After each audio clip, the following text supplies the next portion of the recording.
Hi అండి. అందరూ ఎలా ఉన్నారు? అందరూ బాగున్నారనే కోరుకుంటున్నాను. కుక్కని చూసి నక్క వాత పెట్టుకున్నట్టుందండి నా పరిస్థితి.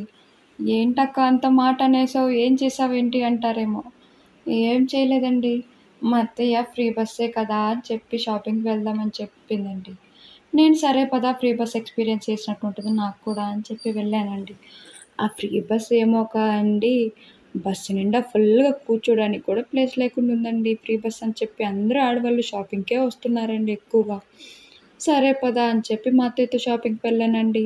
షాపింగ్‌కి వెళ్ళాక తిప్పిందండి 4, 5 షాపులు. కాళ్ళు నొప్పులొచ్చేసాయండి రోడ్లెమ్మట తిరగలేక. సరే పద అని చెప్పి ఒక షాపింగ్ మాల్‌కి వెళ్ళామండి. అక్కడికెళ్ళాక 50% ఆఫర్ అని తెలిసిందండి పట్టు చీరలు. లోపలికెళ్ళి పట్టు చీరలు చూసామండి.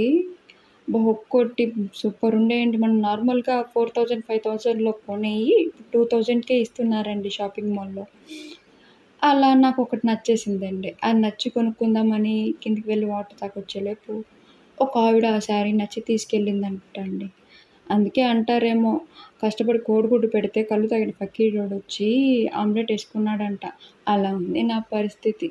సరే పద ఇంకోసారి మళ్ళీ జరగకూడదని అలాంటి సిట్యుయేషన్ ఇంకో చీర ఒకటి తీసుకొని అక్కడే బిల్ పేమెంట్ చేసి వెళ్ళానండి. అక్కడ పక్కనే చుట్టాల ఇల్లుంటే వాళ్ళ ఇంటికెళ్ళానండి. చుట్టాలింటికెళ్తే మామూలుగా ఉంటదండి. ఎటకారాలు మామూలుగా చేస్తారా? అందుకే అంటారు చెడు స్నేహితుడింటికైనా ఎళ్ళొచ్చు కానీ చుట్టాలింటికి పోరాదు అని చెప్పి. అంతేనండి మా షాపింగ్ అయిపోయింది. అయిపోయాక 2 అవర్స్ బస్ కోసం వెయిట్ చేస్తే 2 అవర్స్ వెయిట్ చేశాక ఒక బస్ వచ్చిందండి. ఈ బస్ అని చెప్పి ఎక్కడానికి కూడా లేదండి ప్లేస్ ఫస్ట్. సరే పద అందరిని ఎక్కనిచ్చి నేను లాస్ట్‌న ఎక్కితే కనీసం ప్లేస్ కూడా లేదండి నిలబడడానికి. ఎలాగోలా ఇంటికొచ్చేసామండి. ఇంకా ఫ్రీ బస్ అనే మాట ఎత్తకుండా నా నోటెమ్మట మా అత్తయ్య చేసిందండి.